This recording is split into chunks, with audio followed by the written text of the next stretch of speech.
Good afternoon, good morning, good evening, depending where in the world you are watching this. We are now in the 3 weeks, the 9 days, and we are studying assiduously the laws and the details of the Bet HaMikdash, God's house, the Holy Temple. For by studying its details, we hasten its realization, the building of the third temple, which actually will descend largely from heaven and also built in part by man. Friends, what I'm going to share with you is taken from what is referred to in the Chabad world as the Reshimis. Reshimis are the notations, the notes, literally notebooks, that we discovered after the Rabbi passed away in 1994 in his desk, as several volumes of notes written in very tiny script, which have yielded entire volumes, a small library of Torah teachings. This is one excerpt of one of those teachings, which the Rebbe wrote on the second day of Nisan, 1940, in Paris. The date is significant, and the year certainly, and the locale, under Nazi occupation. So here's our discussion. We are going to look at the dimensions. Can you see this? Yeah. Of the opening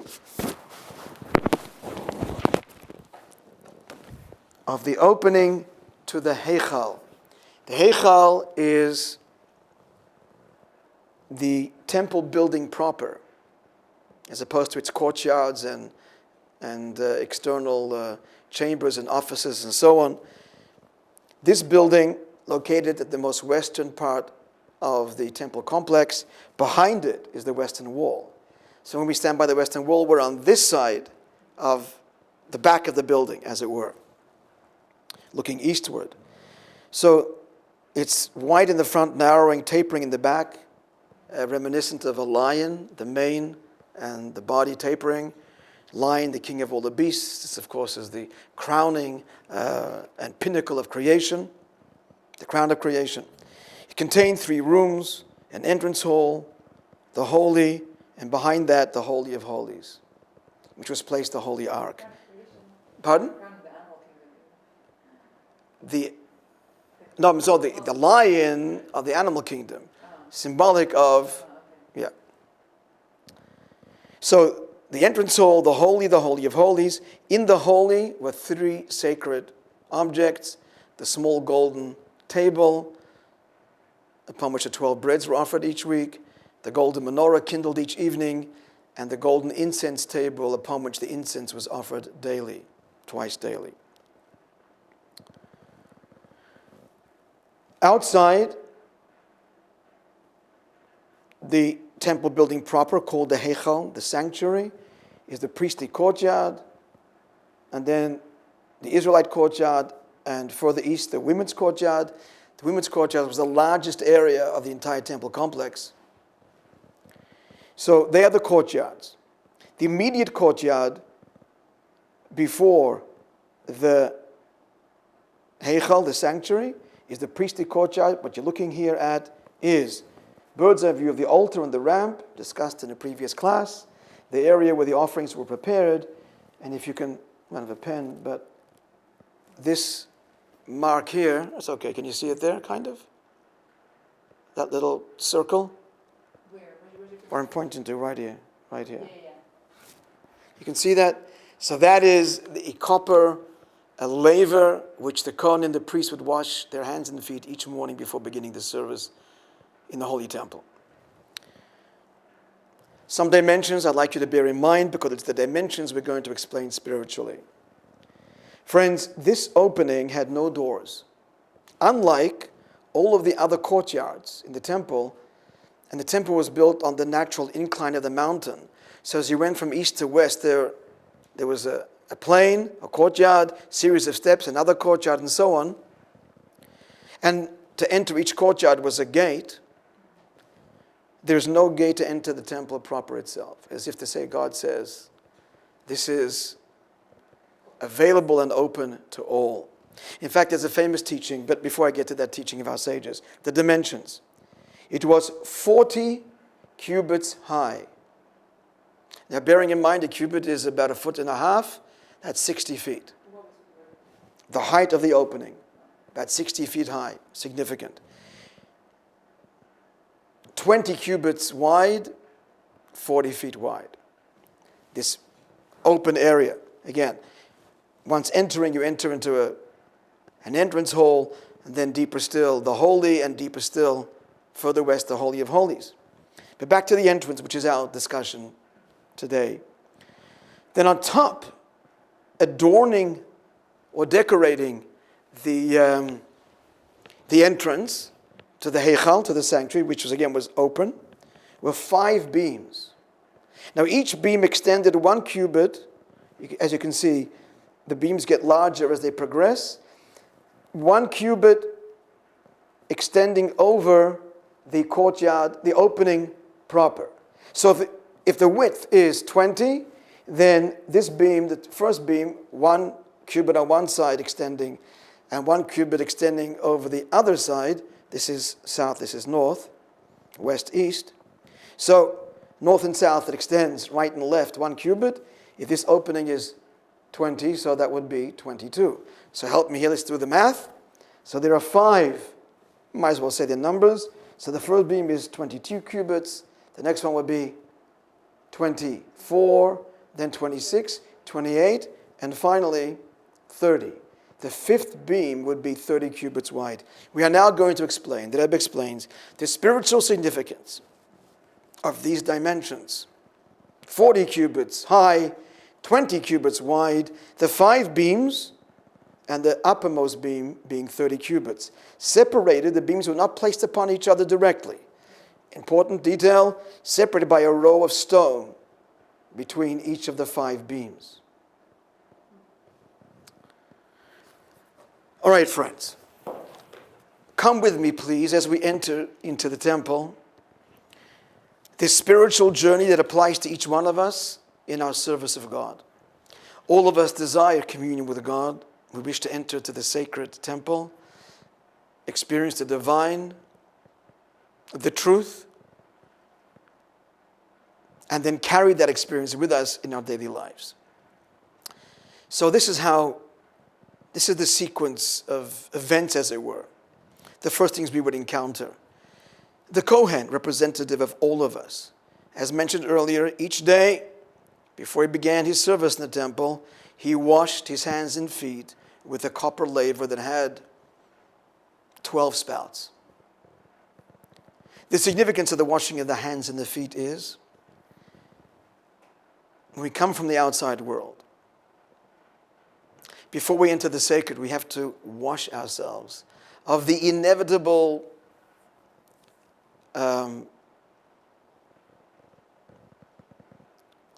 soiling, at very least, that one would acquire by having engaged in the world. We're not angels. We're out there in the world, and to one degree or another, no matter how innocent our pursuit, it's worldly and materialistic.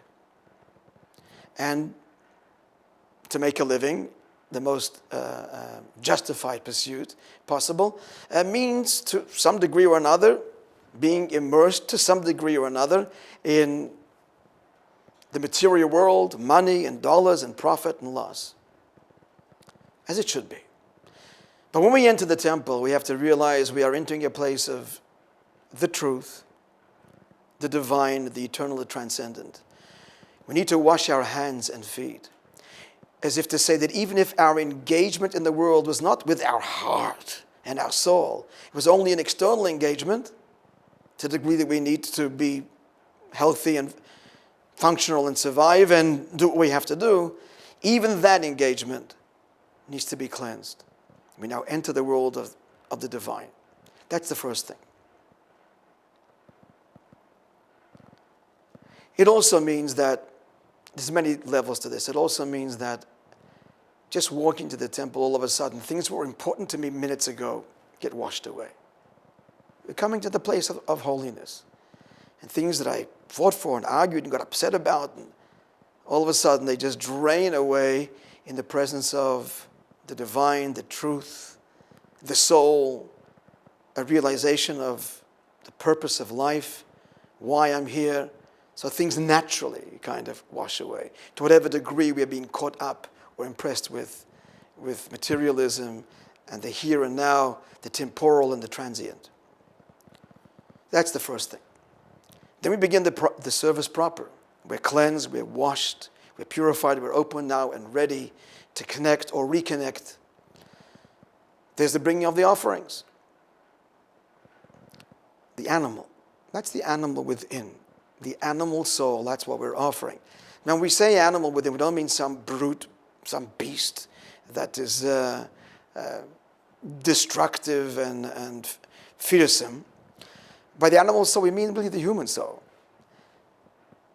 Because on some level, we're just sophisticated animals. Every psychologist would certainly posit that. Human being, science argues, is a very sophisticated animal. And all of human pursuits can be reduced to, as somebody famously said, I don't know this was, but I heard the quote, all of life is about the pursuit of pleasure and the distance from pain. Same as the animal. Our pleasures are much more complex, and our pains are far more sophisticated. Our pain when we are ignored, animals don't care if they're ignored or not. They have very simple needs. Our needs are much more complex and get us often tied up in knots. But that's what it boils down to. That's the animal within, the ego, the me, the here, the now, the five senses. We have to offer the animal on the altar. What was offered on the altar of the animal? Primarily the blood and the fat. Symbolically, what this means is blood is life, passion, warmth. God isn't saying kill your passion, destroy it. Offer it, sublimate it. Take that passion, that enthusiasm, and direct it in the service of God, in the service of your fellow human being. That's what blood means. Anger, that can be a good thing. Righteous indignation has its place. Be intolerant of injustice, of evil, of abuse. So channel that excitedness and that passion that the blood symbolizes. Fat symbolizes pleasure, excess, indulgence. Now, I've created you as pleasure seekers. I'm not asking you, says God, God forbid. I created this. So it's not about denying pleasure, but your pleasure should be in the spiritual, in food, indeed, but kosher food at a Shabbos table shared with guests. So all of these physical pleasures even, sublimate them on the altar, as it were, make them part of a meaningful, mindful life. That's the altar. So the altar is the offering of our blood and our fat, our passion, our enthusiasm, that's the blood, and our capacity for pleasure and indulgence and excess. Yes, excess of good and sharing and pleasure and delight and enjoy your Judaism, your Yiddishkeit, the study of Torah, of mitzvahs, and share it with others. Now we're ready to enter into the temple. So we just described, friends, what is happening in the courtyard. The laver, the washing of the hands and the feet, and the service of the altar. Now we enter into the Heichal.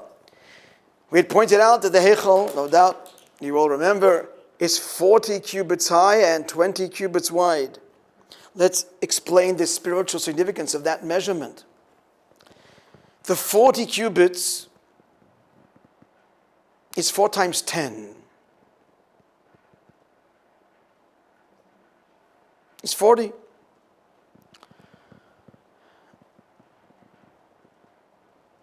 What are the 10? So friends, the soul is made up of 10 attributes.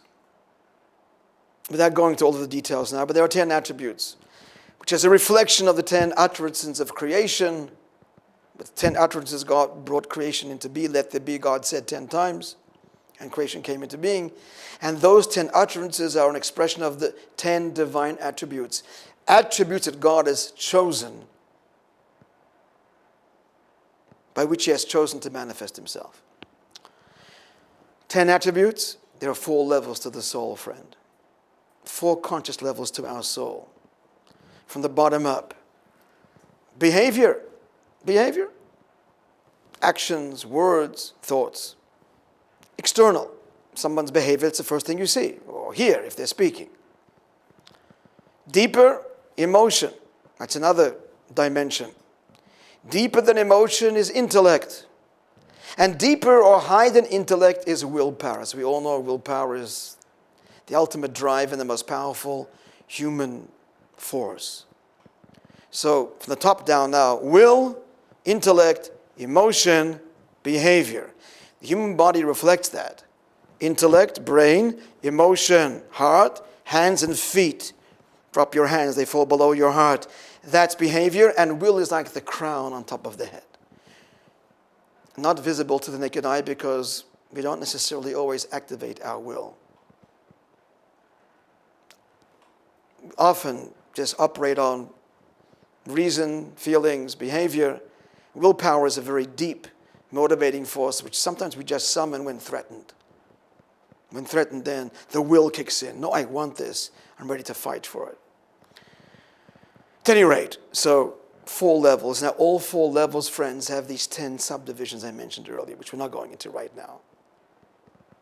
Hence the 40 cubits. I am ready to enter now and be fully present and engage my entire persona, conscious persona.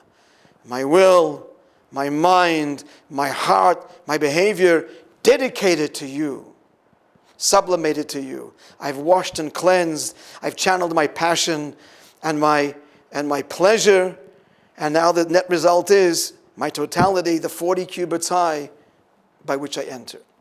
The 20 cubits, 2 times 10, in the width, represent both the godly soul and the animal soul, because we said earlier that the soul has 10 attributes, so the height is the specifics of those 10 repeated 4 times, but in the width, it's more general. I'm coming in with every part of me. My animal soul is sublimated by godly soul working in harmony. As we say in the Shema, we have to serve God b'chol levavcha, with all your heart. There's an extra bet there, conveying the notion we have to serve God not just with our godly instinct, but with our human, animal, physical dimension as well. So, and they're equally balanced. It's not a hierarchy here.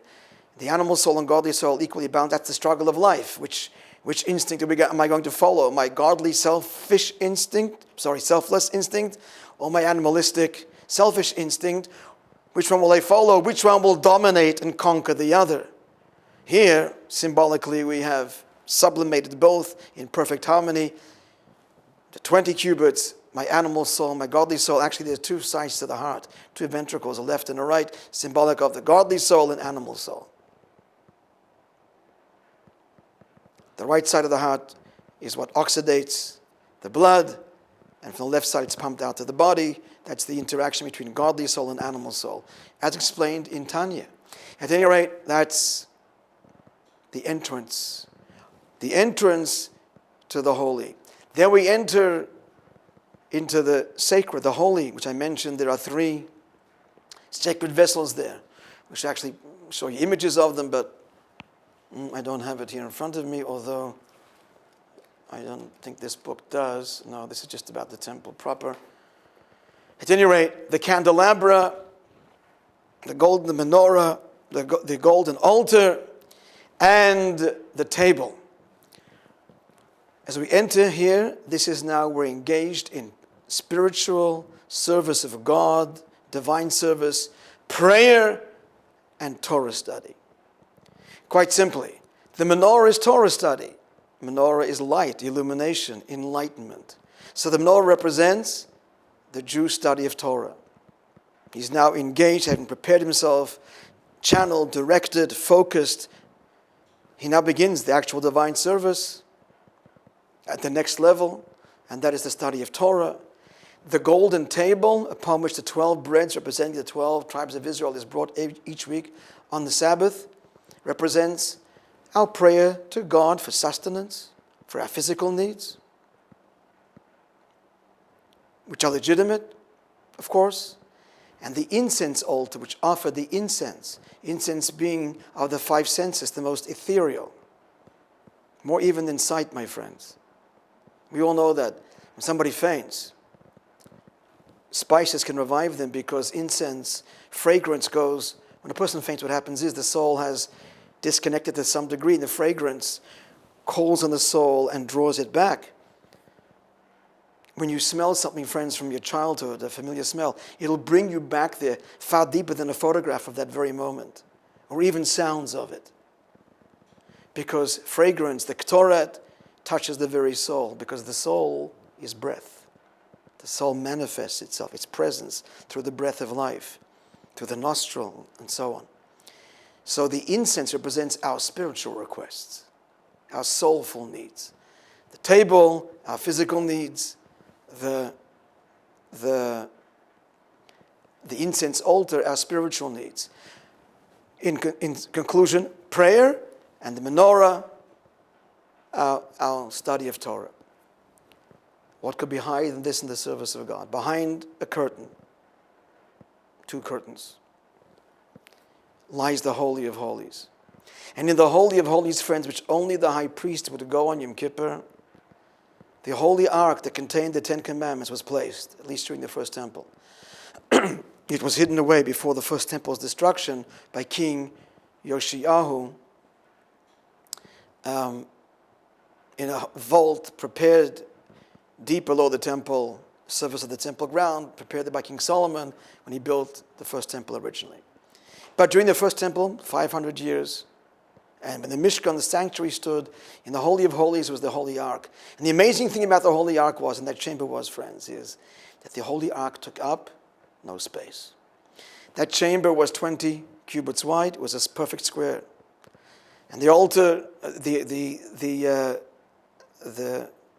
ark was 2.5 cubits wide. 2.5 cubits wide. So you would expect then, from the edge of each edge of the ark, just figure this out. So, quick math here: 20 minus 2.5 is